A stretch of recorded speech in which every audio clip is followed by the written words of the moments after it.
Okay.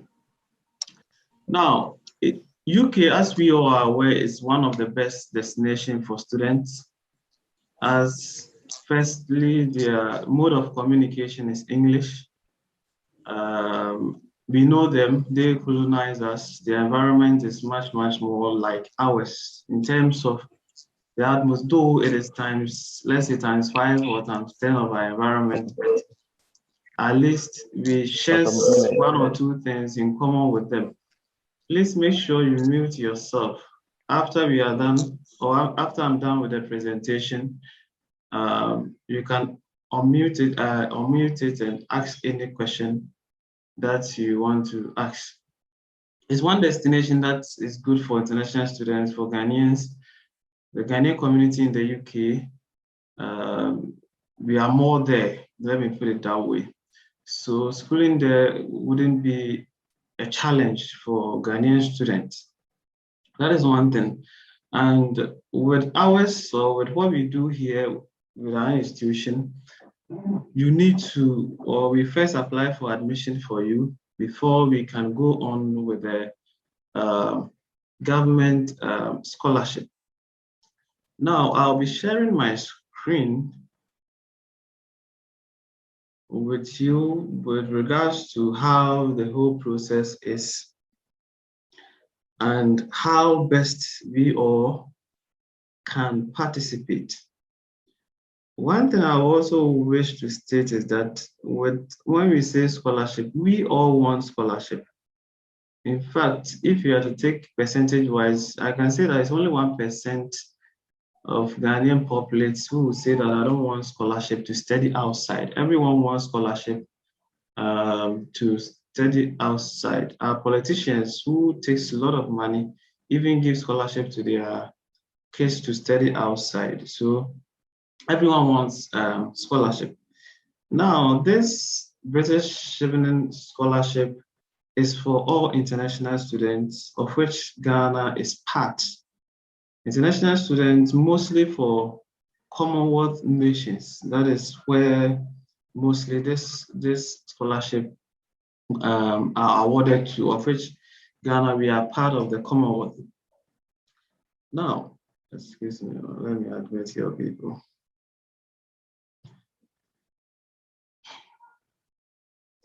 Now, the program, as I said, was opened last week, 3rd. That was on the 3rd. I don't know whether it was last week. That was when they opened the program for anyone who is interested, anyone who has gained admission into any institution in the UK to apply. Now, as said, or as please, I believe you all can see the screen that I've shared. Hello, please unmute yourself. Yes, okay.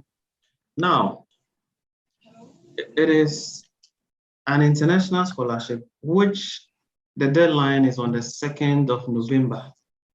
That is the 2nd of November, which is like 3 or so months ahead of us, is when you can't apply again. And this scholarship comes once a year. Every year, they open it from August to November. That is when they open it for anyone who wants to apply for it.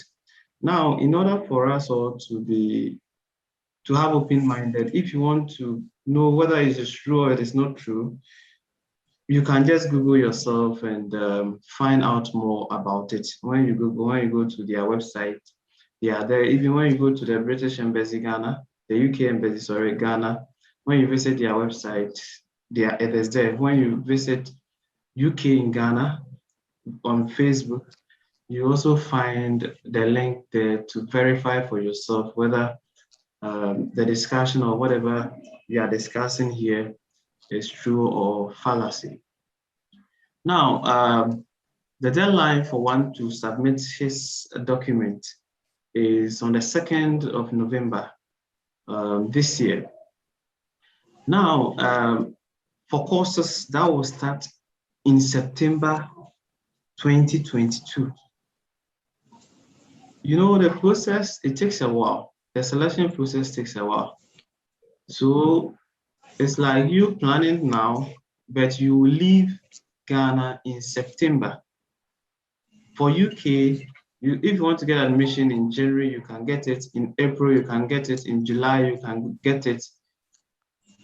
In September, you can get it. So mostly they have four admission openings.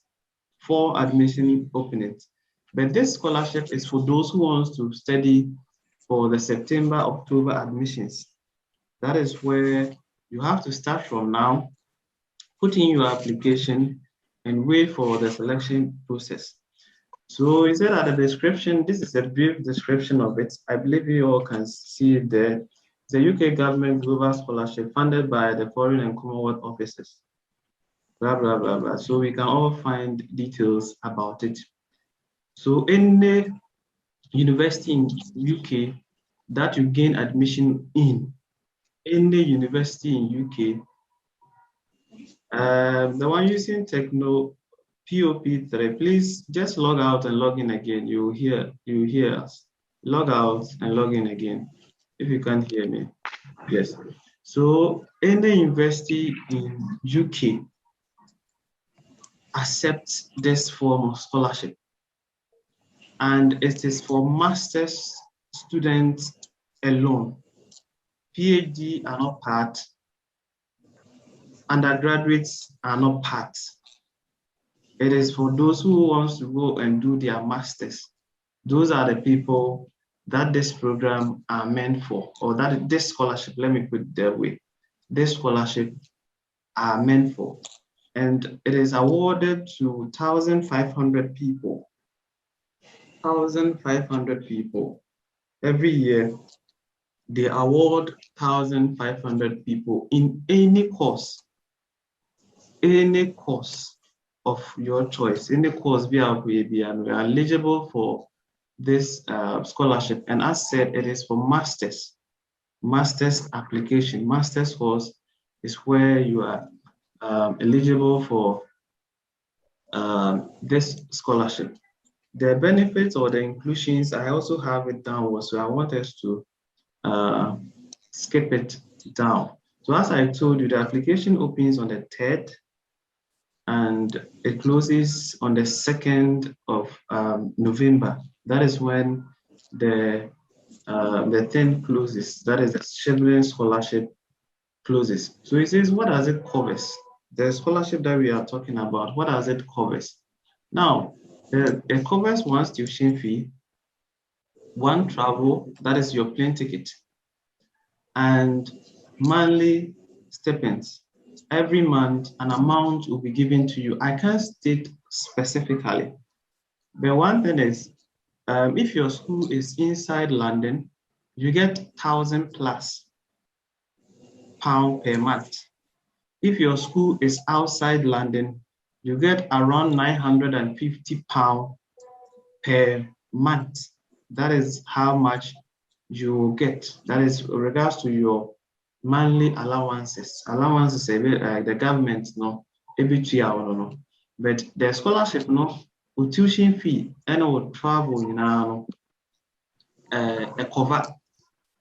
So he says that payment of tuition, that is, Chevening applies to fee cap £18,000 to MBA applicants, and applicants will be expected to cover the remaining costs above the cap 18,000. So in case when you have admission, now admission back, now say your tuition fee now also no April 18,000. Sorry, sorry. In case your admission is in and your tuition fee is more than £18,000, the other additional one, you will pay it yourself. As the scholarship covers up to £18,000. It covers up to £18,000. So economy travel to and from your country of residence by the approved routes for you only. And you know, plane tickets here or economy or any first class for also the so you're going and you're coming back will all be funded by the government on British Airways. An arrival allowances, once you get there, there is allowance that will be given to you. The cost of an entry clearance visa application for you only. When you get there, there is that process that you have to pass through. The departure allowances, but there is an allowance that will be given to you. You do tests, TB tests at their hospital in Accra. Mostly it is 700 Ghana cedis in Accra. So they will take 75 pounds and you will take the rest. The 75 pounds is around 5 million there, 500 Ghana cedis there, and you will take the rest of the cost, which is, as I said, the testing is 700 cedis. Now, a monthly personal living allowances, which is the stipend that I was talking about, to cover accommodation.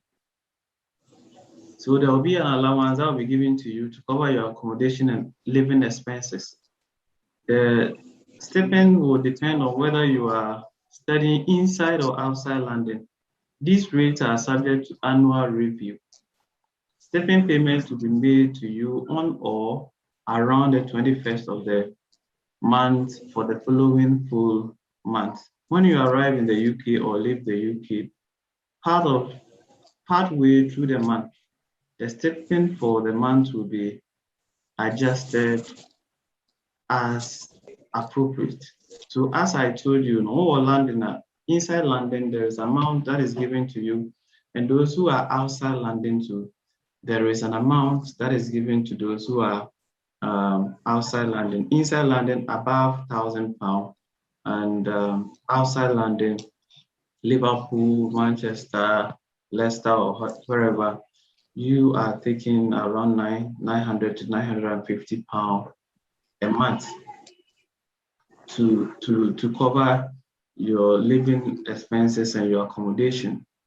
Now, anyone can apply, as I told you, as we are dealing with Ghanaians.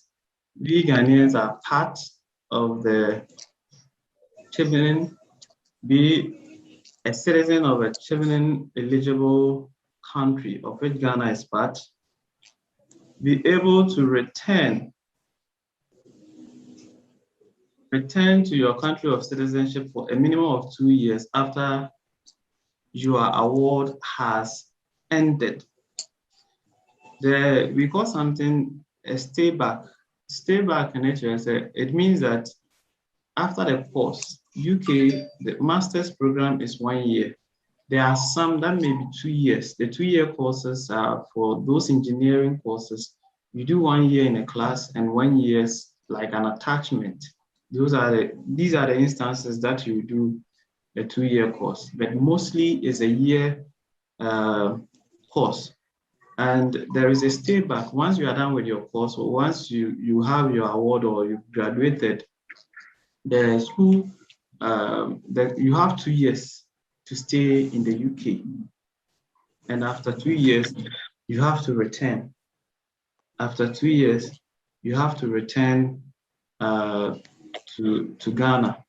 Have an undergraduate degree that will enable you gain entry to postgraduate program at a UK university. So before we can apply for the school for you, at least you should have your first degree. And with the first degree is what we can use to apply for the admission for you. Have at least 3 years work experience. This may be up to 5 years for fellowship program. That is, after completion, at least you should have 2 years working experience. And with the working experience, it will be shown on your CV that you provide. The CV that you provide will show that, oh, after school, I did this, I did that. And even after completion, you may be in the house. But once you've completed, the white man is not here to, sometimes they verify, but you and myself will have a way of making sure that whatever verification that they want is made. I believe those who understands it will do understand whatever I'm saying. So you should be able to have an unconditional offer from one of the schools that you've applied. So apply to 3 different eligible UK university courses, and I've received an unconditional offer from one of these choices. Now, someone will ask what we mean by an unconditional offer. As the name suggests, unconditional means there is no condition attached to the the offer, that is the admission. Let me just also share, as we, I want to share one conditional offer. You look at it and, excuse me.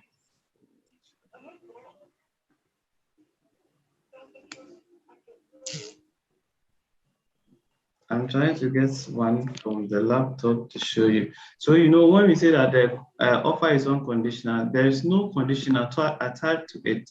It means that everything has been done on the offer. You don't need to provide anything like, let's say, English proficiency test. Let's say you've paid for, let's say, a deposit of the tuition fee that they want. You've met all the requirements. There are some that you'll be required to provide your references. You've met all the requirements for you to get the offer. That is an unconditional offer. In course of I'm just looking for some, and I'll show you what we mean by the unconditional offer. Yes, and you also have to meet the language requirement from your chosen university. Every university in the UK has its own requirement. Some require that you get IELTS or PTE or Duolingo. Either IELTS, PTE, or Duolingo. Others too, they don't require any proficiency exam for you to get admission. You don't need to write any exams. You only need to prove it using your letter of proficiency in English that your school will give to you. That is the only thing that you provide for you to get the admission. Now, let's look at the timeline for this process. Someone will ask, we are looking at September next year. If September next year, then what are the timelines? When should I expect what? Yes, so I have 10 minutes, this is too quick. Okay, so 3rd August, as I said, is when they open it. 3rd August was when they opened it. Now, 2nd November, it closes. We have up to 2nd November for the portal to close. Like after 2nd November, we can apply for this scholarship again. Mid-November to December, there is where there will be review. And with all these, you will be aware of whatever is going on. After the closure, through your email, you will receive message, your application or the applications are being reviewed, and early to mid-February, was it that once the Embassy or High Commission has reviewed the applications that were passed to them, they produce a shortlist to those who will be invited for interview. So you'll be interviewed in February. That is next year, February. And in April, they will ask you to provide 2 references. 2 references. References here or more extra were there, and now say where you've worked before. It could be from your school or from where you've worked before, just to attest that indeed you are once a student with them, or you were once working with them. And afterwards, that is from 28th February to 29th April 2022, all candidates will be interviewed by a panel at British embassies and High Commission. All these things mostly are online. All these things, mostly because of COVID and its issues, are mostly online. All these things are mostly online. So from early June 2022, you will know your stand, where you stand, whether you've been selected. That is from early June 2022, you will know where you stand in the offer. So in September, you leave for the UK. So with all these things, the first stage for us is to first get the admission. And the second thing here is that after the admission is where we can apply. So once you are ready, admission to the UK, that is why we are there. There are some who may be in a position to apply themselves. We don't have any issue with it. Once you are done with the application yourself, we are here. You can call on us. We can continue with the application for you. That is the application for the scholarship for you, because they require some other documents, letter writing of your personal statement and stuff, or the statement of intent and stuff. So once you do your own application in the house, we are there to continue with the process for you. But the itch here is that if we are to apply everything for you here, getting you admission, we charge 500 cedis to apply and get you the admission. We have a lot of schools that we have partnership with. We can apply and get you the admission at a cost of 500 cedis.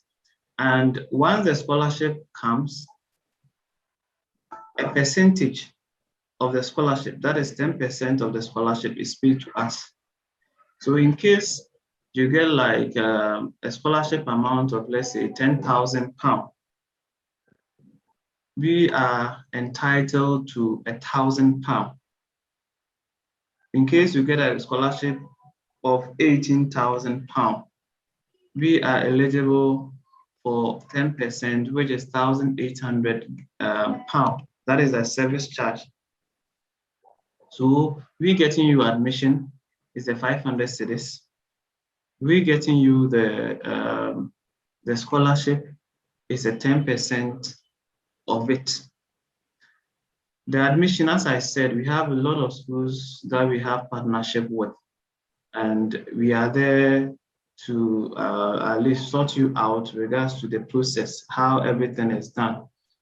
And after the admission, if you want to do everything yourself in the house, we are there. If you need any guidance or any assistance, if you even need any document that you will not be able to provide, as you see on our Facebook pages and other platforms of ours, we are there to provide it for you. You can like our Facebook page or any of our social media handles, as we usually post things there. If you have any question, you can ask before we drop off, as we have only 4 minutes here.